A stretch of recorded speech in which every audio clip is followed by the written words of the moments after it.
Flutterby fly. Beyond the farthest mountain, in a place where the feathery wisps of mist begin to call themselves clouds, there is a long winding valley called Wingsong. The lush trees of the valley seemed to dance with blossoms, and the leaves seemed to flutter in the gentle breezes that sighed as they reached up and touched the sky.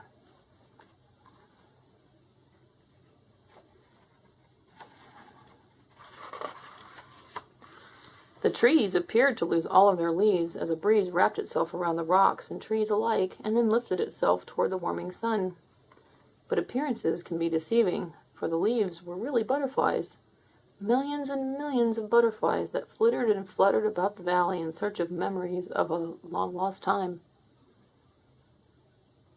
For it was here in the valley of Wingsong that all the butterflies we chased when we were young came when summer's warmth turned to winter's cold.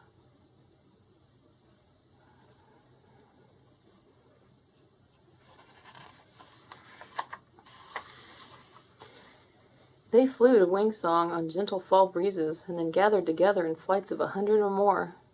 Once in Wingsong, they were, forevermore, softly herded from one spot to the next by small winged horses.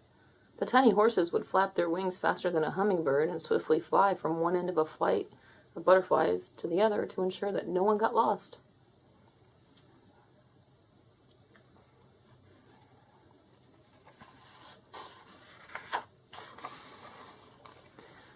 One such small winged horse was named Flutterby, and oh, how she could fly! She would dip and soar on the smallest of breezes, watching for one laughing butterfly who would try to flap away from the flight in a tiny giggle of wind. As one would try to slip away, to who knows what adventure, Flutterby, with a kick of her crystal heels, would swoop quickly around the guide and silly the butterfly back to his own flight.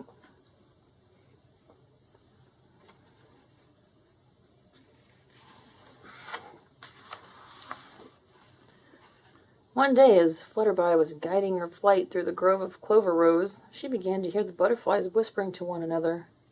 The whispering got louder and louder, and all of their wings started beating against the rhythm of the winds. One minute, the butterflies were in organized flight, a giant puff of shimmering color floating through the air. The next minute, they were flying in 100 different directions. It was like a rainbow's explosion as they went this way and that. Flutterby flew as she was trained, around and around, whinnying soft and gentle sounds to the butterflies as they began to slow down.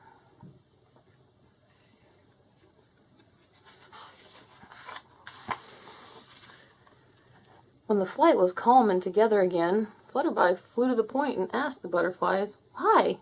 Why did you suddenly fly all over the sky?" The butterflies were still a bit skitterish, but finally one of them answered, "Because of the words that we heard dancing on the wind."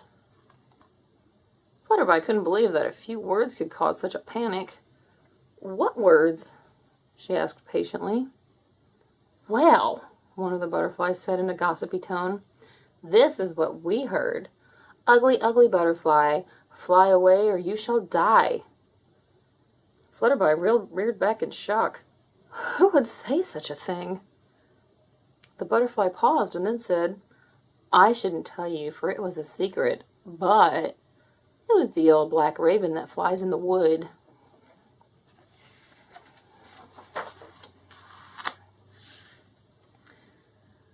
Flutterby settled her butterflies on a lilac bush, and then went off in search of the old black raven that flies in the wood.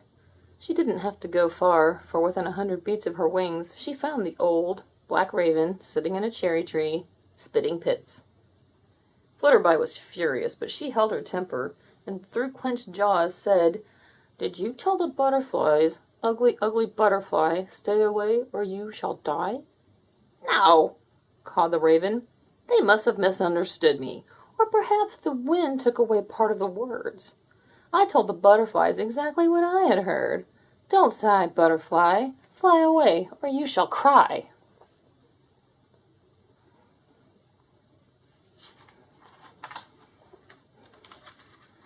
"Who would say such a thing?" Flutterby asked. "Well," crowed the raven in a gossipy whisper, "it was a secret, and I promised not to tell, but it was that chubby chipmunk that lives in the tall oak tree that grows at the edge of the woods." Flutterby fluttered her wings in anger and then flew just as fast as she could to the tall oak tree the raven had described.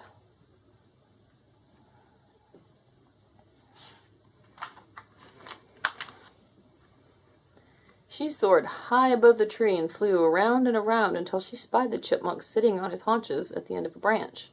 It was chattering away just as loud as it could please to anyone and everyone who would listen.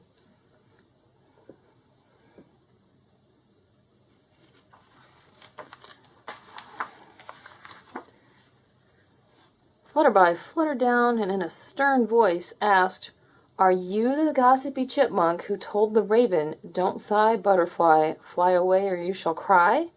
And then the raven told the butterflies, 'Ugly, ugly butterfly, fly away or you shall die'?" "Heavens to Betsy, no!" chattered the chipmunk. "I don't know how that raven misunderstood me, because I told him exactly what I had heard. 'Better fly, butterfly, fly away and don't you lie.'" "Who would say such a thing?" asked Flutterby. "Well," said the chipmunk in a conspiratorial tone, "I wasn't going to tell anybody, but it was the old monarch butterfly that lives at the base of this very tree."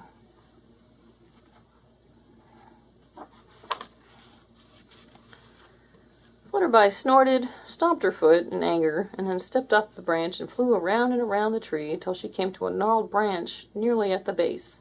There, sitting in a shaft of golden sunlight, was an ancient monarch butterfly waving his tattered wings against a warm summer breeze.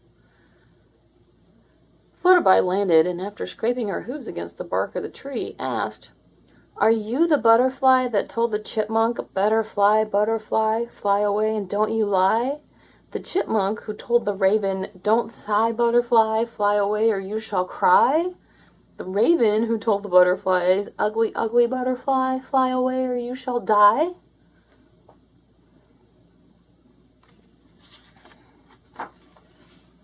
The old butterfly flapped his wings and twisted his antenna this way and that, tasting the light and gentle breeze.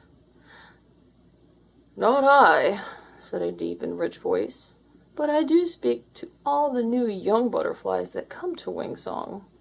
As they touch their very first scented wind, I always tell them, 'Fly so high, little butterfly, fly away and touch the sky.'"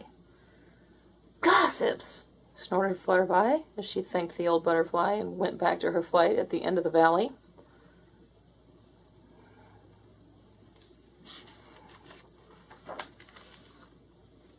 She circled the flight and finally went to the very center and said, "Listen, little butterflies, there is nothing to fear. What you heard before was only gossip, only lies." All of the butterflies nodded their antennae in simple understanding as Flutterby guided them once again on the wings of their journey. But far, far back in the back pack, the voices could be heard. "What did she say?" "I couldn't hear that well. Something about worship and sighs." "What did you say?" "I heard the same thing," said another in a gossipy tone. "Flutterby was beat with a horsewhip and nearly died."